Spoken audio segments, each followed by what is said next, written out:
This is the 1969-1970 Cadillac DeVille front fender pot metal chrome plated spear moldings. These units came from Richard Newman, two of them. And this is the cutout of the steel fender from the same car. And these were supposed to be excellent condition, and they're bent like a banana, or bowed or stressed in a curvature like a banana, so that they are basically unusable and unmountable, and certainly not in excellent condition as advertised. If I put them up against a piece of wood, which is a paint stick from Home Depot in this instance, you can see the degree of how bowed they are in the gap, which is very pronounced. And because these are cast pot metal is extremely brittle. It's not like you can force them flat without the possibility of fracturing and cracking these. This is the actual fender with the original fender holes from a 1969 Cadillac DeVille.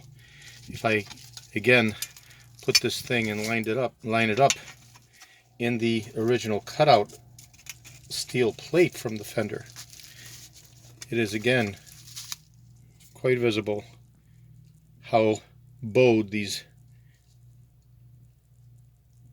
cast pot metal spear moldings are that came from Mr. Newman. So they're essentially unusable for me. Over here, what I have is a set of moldings that I acquired from California from another merchant. And another variant is how these moldings have the full mounting prong, whereas these have all been snapped. So again, these are not in excellent condition if they've been snapped, because you can't mount them. But this is what a straight molding looks like. It looks straight. So the original 1969-1970 pot metal cast chrome plated spear molding from General Motors Cadillac, was for a straight molding, not a curved one. If I put these two moldings side by side, you can see how the Newman molding is bowed like a banana as opposed to being straight. So essentially these moldings for Mr. Newman are not excellent condition, and they're not even in usable condition.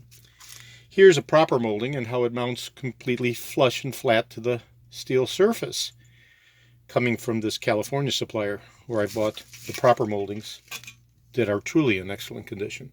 So I'll just put those back. So in summary, I purchased two moldings that were supposed to be in excellent condition as advertised by Mr. Richard Newman, and these things are bowed like a banana.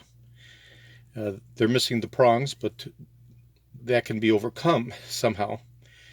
But the fact that they're bowed such as this makes them totally unusable for me, and they're certainly not in excellent condition, because anything that's bent out of shape from the original design intent is not anything that's in excellent condition. So with that said, I've asked for these moldings to be returned and for a credit to be issued. Thank you very kindly.